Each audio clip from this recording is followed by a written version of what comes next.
మనము చేసిన ఉపకారాలను బట్టి నీవు చూస్తుండగా నీ కుటుంబంలో మేలు జరగకపోవచ్చు, నువ్వు తిరిగి లేకపోయినా నీ బిడ్డలకు ఉపకారం చేస్తాడు దేవుడు.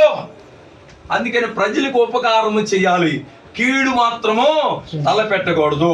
మనుషుడా, నువ్వు భూమి మీద ఏదైతేవో అదే పంట మనము కోస్తాం. కనుక దావీదుకి యోనాతాను మంచి పని చేశాడు. ఇప్పుడు దావీదు యోనాతాను కుమారుని తీసుకొచ్చి అంతఃపురంలో పెట్టాడు. ఎక్కడ ఉండవలసిన వాడు? ఏమండి, లోదేబారులో కొండల్లో గృహంలో బ్రతుకుతున్నట్టు వాడిని తీసుకొచ్చి సింహాసనం మీద కూర్చుండబెట్టి అన్నాడు తెలుసా, ఎల్లప్పుడూ నా బల్ల ఎదుట నువ్వు భోజనమునకు సిద్ధపడి ఉండాలి. హల్లెలూయా. ఇప్పుడు యేసు ప్రభు వారిని ఎక్కడ తీసుకొచ్చాడు? లోకంలోంచి బయట తీసుకొచ్చాడు, చీకటిలోంచి తీసుకొచ్చాడు, పాపములో నుంచి తీసుకొచ్చాడు.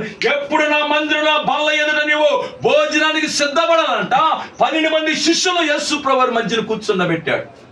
యేసు ప్రభు కూర్చుంటే 12 మంది శిష్యులు ఆయన ఎదురు కూర్చున్నారు. ఎక్కడున్నవారు? వీళ్ళు లోకంలో ఉన్నవారు, చీకటిలో ఉన్నవారు, లోదేవారు, కుంటి జీవితం, ఏమండి పనికిరాని జీవితంలో ఉన్నవారిని తీసుకొచ్చి యేసు ప్రభు ఎదుట చుట్టూ కూర్చొని, మీరు ఎల్లప్పుడూ నా బల్ల ఎదుటే భోజనానికి సిద్ధపడి ఉండాలని అంట ఆ స్థానాన్ని తీసుకొచ్చాడు. ఈ రాత్రి నేను కూడా ఆ స్థానానికి దేవుడు తీసుకొచ్చాడు కనుక ఆ స్థానం నుంచి నువ్వు తప్పిపోమాక, ఆ ఉపకారాలు చేసిన ఉపకారాన్ని మరిచిపోమాక. నీ పాపములు ఎప్పుడైతే క్షమించబడతాయో నీ ప్రార్థన ఆలకిస్తాడు.